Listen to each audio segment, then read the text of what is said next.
Wakazi wa Butere katika kaunti ya Kakamega wameshtumu vikali hatua ya shule ya kitaifa ya wasichana ya Butere kuzuiliwa kuwasilisha mchezo wa kuigiza wa Echoes of War katika tamasha za kitaifa zinazoendelea kaunti ya Nakuru. Huyu hapa Meshak Obonyo.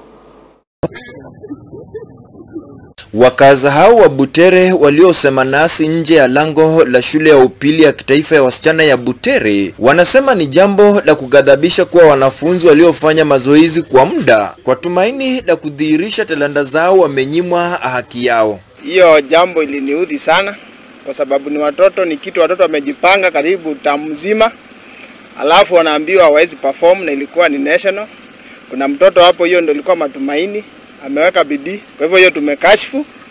Tunaomba wapewe nafasi hata kama ni kesho wa perform, ama sio hivyo Malala ameongea akasema atatupea platform, national platform, tunaweza watch hiyo Echoes.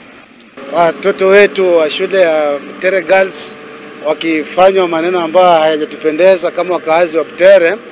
Watu kama wananchi wa kawaida tukileta maono yetu, mara nyingine tunapigwa tear gas, tunafanywa ABCD. Kwa hivyo kama watoto wanaweza express mambo yao hata kwa drama ifike kwa watu, iko sawa. Kwa hivyo mimi sioni kama kulikuwa na kitu kibaya kwa drama ya watoto wetu. Wakazi hao vilevile wameishtumu serikali kwa kutumia vitoa machozi dhidi ya wanafunzi hao, wakisema wanafunzi hao wana haki kama wanafunzi wengine wanaoshiriki tamasha za michezo ya kuigiza.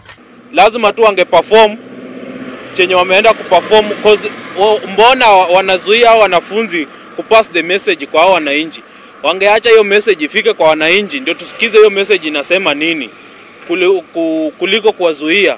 Tena kitu kingine ambayo chenye mimi naona serikali imeenda vibaya, haipaswi wale ni wanafunzi. Mwanafunzi hapaswi kutupiwa tear gas.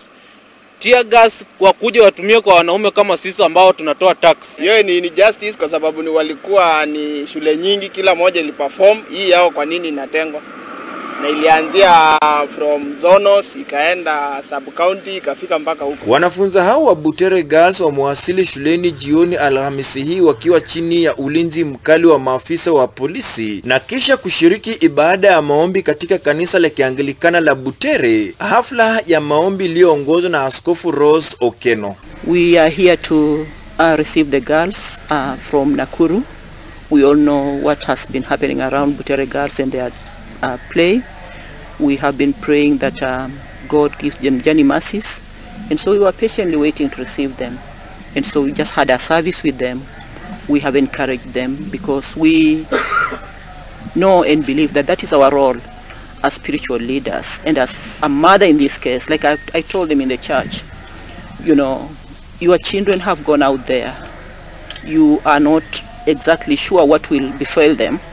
And so you hear what has happened, and so some other you are there to receive them.